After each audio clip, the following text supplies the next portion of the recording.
Welcome back to our channel. Today, we're diving into one of the most chilling and enigmatic unsolved cases in modern history, the disappearance of Madeleine McCann.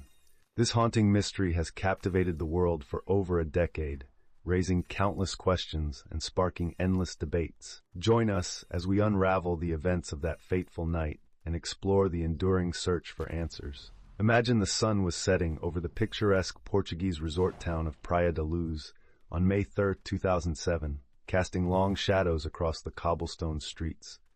It was a day like any other for the McCann family, who were enjoying a well-deserved holiday.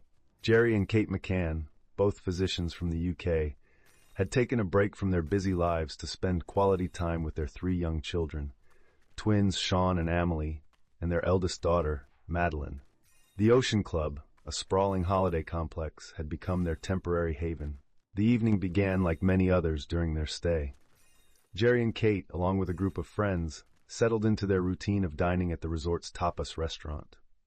The restaurant was located about 50 meters from the McCann's apartment, a distance they felt comfortable with, given that they had arranged a system to regularly check on their sleeping children.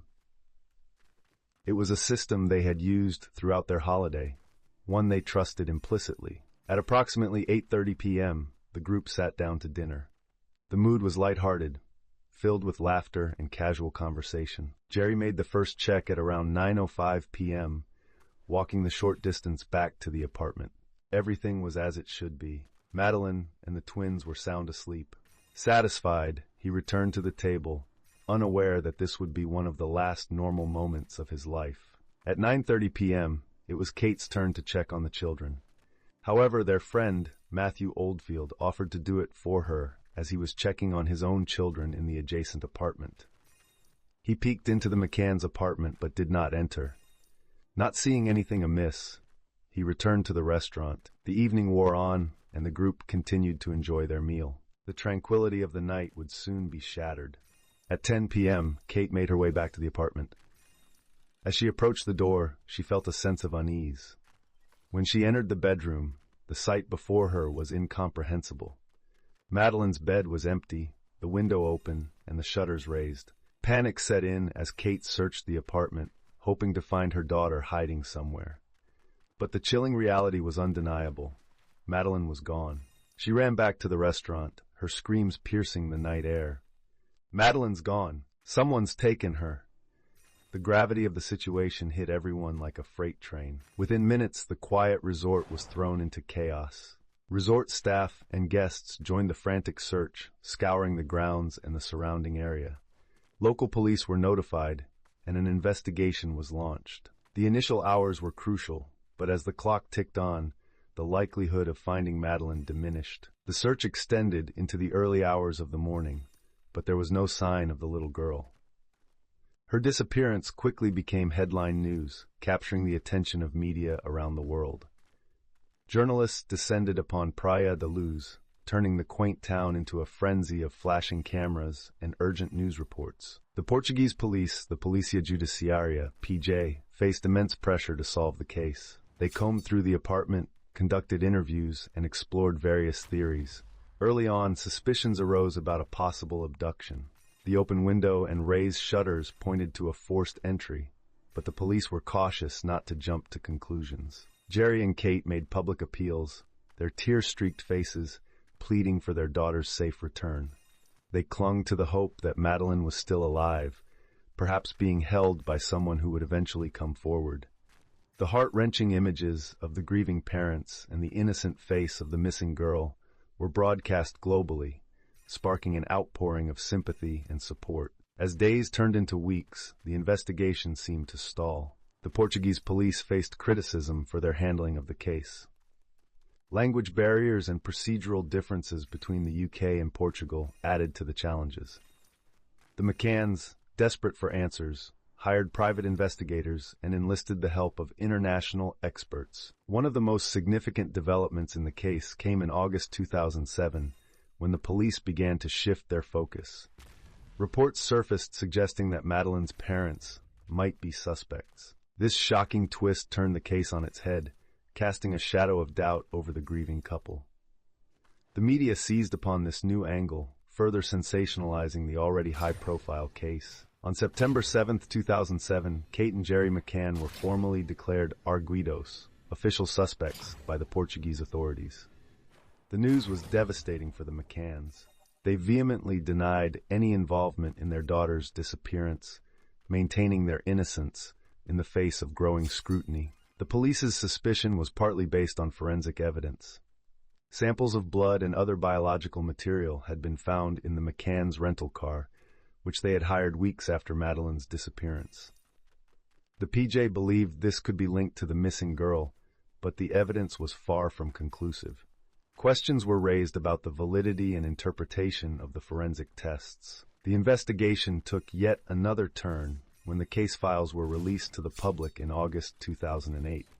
They contained a wealth of information, including witness statements, timelines, and the police's working theories. The release reignited public interest and fueled endless speculation. Despite the exhaustive efforts, the trail seemed to grow colder with each passing day. The McCanns, undeterred, launched a global campaign to find their daughter. They set up the Find Madeleine Fund, which received donations from people around the world. The fund was used to finance private investigations and maintain public awareness. High-profile figures, including celebrities and politicians, voiced their support, keeping Madeleine's story in the public eye. In 2011, a new glimmer of hope emerged. The UK's Metropolitan Police Service launched Operation Grange, a fresh review of the case. Led by Detective Chief Inspector Andy Redwood, the team re-examined all the evidence, following up on new leads and revisiting old ones. Their work rekindled hope that answers might finally be found. Operation Grange uncovered several new lines of inquiry. They identified a number of potential suspects and persons of interest, some of whom had been overlooked in the initial investigation. They also released age-progressed images of what Madeleine might look like, hoping that someone, somewhere, might recognize her. One of the most notable developments came in 2013, when the Metropolitan Police released e-fits of a man seen carrying a child near the McCann's apartment on the night of the disappearance. This sighting, which had previously been dismissed, was now considered highly significant. The man, described by witnesses as white with brown hair and medium build, was never identified, but the e-fits sparked new leads and tips. Despite these efforts, the mystery of Madeleine's disappearance remains unsolved. The case has seen countless theories, ranging from abduction by a stranger to the involvement of human trafficking rings. Each theory brings its own set of questions and potential answers, but none have provided the definitive solution that everyone so desperately seeks. Over the years, numerous false sightings and leads have emerged, each one raising hopes only to dash them again. From Morocco to Australia, people have reported seeing girls resembling Madeleine, but none of these leads have panned out. The emotional toll on the McCann family has been immense, yet they continue to search for their daughter, refusing to give up hope. In 2020, German authorities announced a new suspect in the case, Christian Bruckner, a convicted sex offender with a history of crimes against children. Bruckner had been living in Portugal at the time of Madeleine's disappearance. This announcement brought renewed attention to the case, as investigators delved into Bruckner's past and potential connections to the crime. However, as of now, no charges have been brought against him in relation to Madeleine's disappearance. Madeleine McCann's case remains one of the most perplexing and heart-wrenching mysteries of our time. It is a story marked by hope and despair, by moments of optimism and periods of profound darkness. For Gerry and Kate McCann, the search for their daughter is a journey that has no end. They hold on to the belief that Madeleine is still out there, somewhere, waiting to be found. As the years go by, the question of what happened to Madeleine McCann continues to haunt not only her family, but the world. Her disappearance has prompted changes in how missing child cases are handled, emphasizing the need for swift and coordinated action. It has also highlighted the enduring power of hope and the unwavering determination of those who refuse to give up on finding the lost. The disappearance of Madeleine McCann is a stark reminder of the fragility of life and the enduring mystery that can shroud even the most seemingly ordinary moments. It is a case that compels us to look closer, to question deeper, and to never stop searching for the truth.